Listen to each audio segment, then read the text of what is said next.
Oh putain, Jean-Michel, ça caille, hein. Quand il n'y a plus le soleil, hein, on se les pèle. Hein.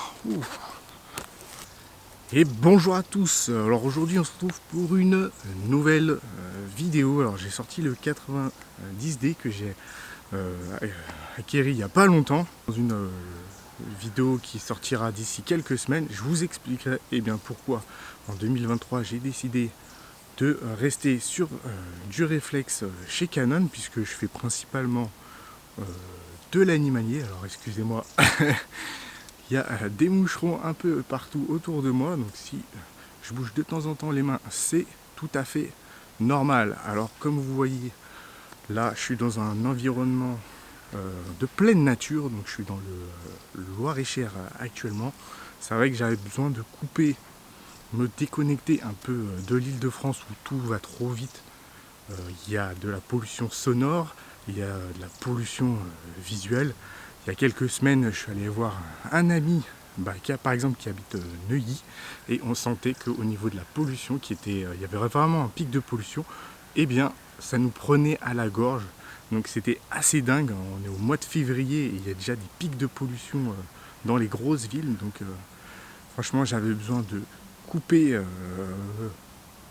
mettre un peu mon cerveau en off et de partir quelques temps me ressourcer. C'est vrai que moi j'aime bien tout ce qui est les grands espaces de nature. J'aime beaucoup me promener en nature, observer les différentes espèces et les prendre en photo. D'ailleurs c'est pour ça que j'ai pris le 90D, parce qu'il permet justement de prendre des photos et également des vidéos. Mais là je vais vous en parler bien plus tard, je ne sais pas encore quand, mais je vous ferai une review détaillée du 90D, vous inquiétez pas, ça sortira. Mais comme je suis quelqu'un qui n'aime pas sortir du contenu trop régulièrement, si j'ai envie de sortir une vidéo, je le fais. Sinon, si je ne le fais pas, c'est que l'envie n'est pas là, et je sais que ce sera contre-productif. Donc le thème de cette vidéo, je vais vous l'expliquer là. C'est pourquoi j'ai décidé de créer ma chaîne YouTube. C'est pour vous faire partager mon aventure. C'est vrai que j'ai commencé la photo en 2018, donc là ça va faire maintenant 5 ans, le temps passe vachement vite. J'ai créé cette chaîne il y a 5 ans. J'ai découvert un peu la photo comme ça après avoir fait l'armée. Je ne suis pas resté très longtemps, je ne me voyais pas à long terme dedans, donc je ne suis pas resté, j'ai préféré partir de moi-même. C'était une démarche personnelle, et j'ai décidé de me lancer dans l'aventure, et c'était que du kiff, que du bonheur.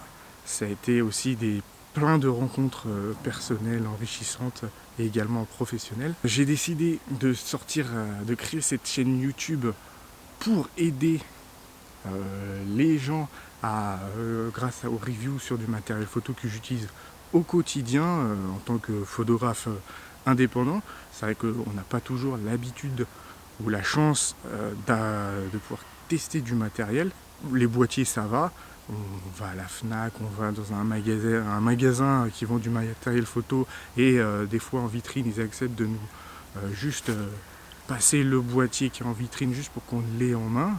Il n'y a pas forcément la batterie, on ne peut pas forcément l'utiliser sur place, mais au moins on peut le prendre en main, on peut savoir si déjà le feeling, la prise en main nous convient. C'est vrai que les objectifs, on n'a pas vraiment l'occasion de pouvoir voir ce qu'il a dans le ventre. Et donc généralement ce qui se passe, c'est que soit on loue l'objectif pour la journée et après on décide de l'acheter, ou sinon on regarde des reviews sur YouTube, comme les créateurs de contenu comme moi, justement pour vous apporter des informations et plus de clarté sur une potentielle acquisition d'objectifs ou de boîtiers. Donc avant tout, j'ai créé cette chaîne YouTube pour aider, puisque on va pas se mentir, mais on est dans une société qui est beaucoup centrée sur la consommation, le marketing. Je ne connais pas tout. Si par exemple vous allez me poser une question dans l'une de mes vidéos, si je suis capable d'y répondre, je vais y répondre. Mais si je ne sais pas, sans honte, je vais vous dire tout simplement, je ne sais pas. Il faudra demander à quelqu'un qui connaît, le plus compétent. sur votre problème spécifique. Après moi je fais mon maximum pour répondre aux commentaires qu'il y a sur la chaîne YouTube. Je fais vraiment mon maximum, je prends un peu de temps dans mes journées, 1 ou 2 heures, s'il y a des commentaires, pour vous répondre personnellement sur la chaîne. Alors pour l'instant on est sur une petite chaîne YouTube, mais je ne sais pas comment elle va évoluer. En tout cas, tout ce que je sais, c'est que j'ai toujours envie de créer du contenu sur YouTube. Ça n'a pas changé. J'ai toujours envie de vous sortir des vidéos et j'espère que elles vous aident, que vous aimez le contenu. Il se peut que la chaîne grandisse, il y a de plus en plus d'abonnés. Et donc si vous êtes de plus en plus nombreux à me suivre, eh bien j'aurai potentiellement de plus en plus de commentaires qui vont arriver, mais je ferai mon maximum pour y répondre. Il faut savoir que je ne suis pas sponsorisé par une marque ou un magasin, je ne suis pas ambassadeur pour une marque spécifique, je ne suis pas en collaboration avec un magasin de photos, donc c'est compliqué pour moi de vraiment de vous parler de matos très récents. Alors je sais que Canon a sorti leurs derniers boîtiers, les hybrides, avec R3, R5, R10, R6, R7. D'ailleurs, je suis allé au salon de la photo à la Villette en 2022 et j'ai pu tester, prendre en main le R7 et le R10. D'ailleurs, j'ai également testé le 90D là, que je viens d'acquérir. Du coup, c'est dû au fait que je suis allé au salon de la photo. Et quand j'ai eu le 90D en main, j'ai eu un coup de cœur. Et finalement, j'ai trouvé vraiment intéressant. Il m'a beaucoup plu. J'ai eu un gros feeling lorsque j'étais directement au salon de la photo. L'évolution de cette chaîne, alors il faut savoir qu'il y aura probablement plus de vidéos avec justement du vlog, de l'immersion sur le terrain. C'est vrai que j'ai envie de vous partager ma passion pour l'animalier, la faune sauvage, avec vous. J'ai vraiment envie de, pourquoi pas, vous sortir des vidéos. Par exemple, ça va être du martin pêcheur, ça peut être du ragondin, ça peut être du cormoran. Là, je suis dans la région du Loir-et-Cher, mais dès que je suis arrivé le premier jour, j'ai vu du chardonneret élégant. Donc c'était dingue.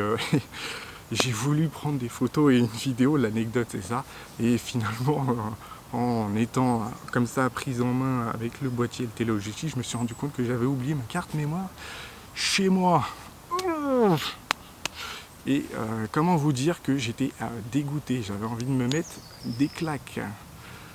Et voilà, donc faut savoir que je suis un peu tête en l'air. Ça m'arrive d'oublier, puisque j'ai oublié ma carte mémoire de 128 Go chez moi, sur mon bureau. Donc j'étais dégoûté quand j'ai voulu prendre en photo et en vidéo le chardonneret dans le jardin.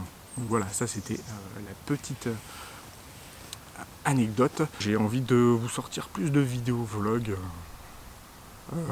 parce que j'adore être en pleine nature, j'adore les grands espaces de nature, c'est très reposant, c'est vraiment une bulle d'oxygène dans cette société où tout va de plus en plus vite, où on court après le temps, on regarde notre montre, on court après soit le train, on est soit dans les embouteillages, on court après soit des clients, et voilà, c'est quelque chose moi que j'adore. Être dans les grands espaces de nature, c'est ressourçant, vivifiant, ça fait un bien fou et ça recharge les batteries.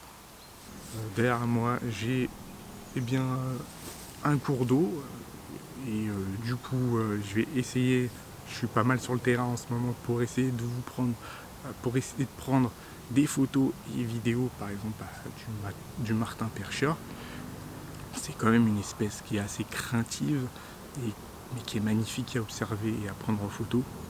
Donc voilà, je me concentre vraiment sur la prise de vue en ce moment. Il faut savoir que l'animalier, moi j'ai commencé il y a 3 ans, donc c'est vraiment une pratique qui est pas facile, qui est assez difficile. Il faut de la persévérance, de la patience, beaucoup de connaissances sur les espèces que vous voulez photographier en particulier et leur mode de vie, l'environnement où elles évoluent, où elles font leur nid, etc. Donc c'est vraiment moi c'est une passion, je me suis découvert une passion pour l'animalier, mais franchement c'est une niche dans la photographie et c'est vraiment une pratique, je trouve, qui est dure, qui est difficile, parce que des fois vous allez revenir sans photo, sans contenu ni rien, et c'est le jeu quoi. Il faut l'accepter, il faut le prendre en compte, et voilà, ça fait partie du jeu, ça fait partie de la photographie animalière. Et quand vous avez passé une semaine ou 2 semaines sans avoir le cliché sauté, eh bien, vous êtes heureux en fait de ramener pourquoi pas une vidéo de quelques secondes ou un beau cliché d'un Martin Pêcheur par exemple. Et donc ça fait partie du jeu, c'est comme ça. Moi personnellement, si je reviens bredouille, eh bien je reviens bredouille, et puis si je ramène des clichés, des fois il peut se passer une journée et j'ai beaucoup de choses à observer, il y a beaucoup de choses à observer à prendre en photo, et puis il y a des jours, ça peut être 3-4 jours, j'observe rien du tout. Je suis quelqu'un qui ne sort pas les week-ends, justement parce que voilà, il y a une part de risque. Comme vous le savez, il y a de la chasse en France, et donc c'est une tradition, et puis moi je ne sors pas les week-ends pour minimiser les risques. Alors je dis pas qu'il n'y a pas de risque la semaine, mais c'est moins risqué de sortir en semaine. Donc voilà, je fais mes prises de vue la semaine, je suis tranquille, et puis les gens travaillent, il y a beaucoup moins de monde, et voilà, le fait qu'il y ait du calme et de la tranquillité, ça me permet de plus facilement observer les différentes espèces, que ce soit chevreuil, brocard, comme je vous ai dit, martin pêcheur, ragondin, etc. Et il y en a plein d'autres en Loir-et-Cher, c'est très riche en faune sauvage, donc c'est ça qui est top. Voilà, c'était un peu tout pour cette vidéo. Bon, j'espère qu'elle vous a plu. Alors, c'est une vidéo qui est différente de d'habitude, c'est pas une review, là, c'est du face caméra. N'hésitez pas à vous abonner, à me poser des questions, je ferai mon maximum pour y répondre. Je vous dis à la prochaine. Ciao, bye bye, c'était Robin.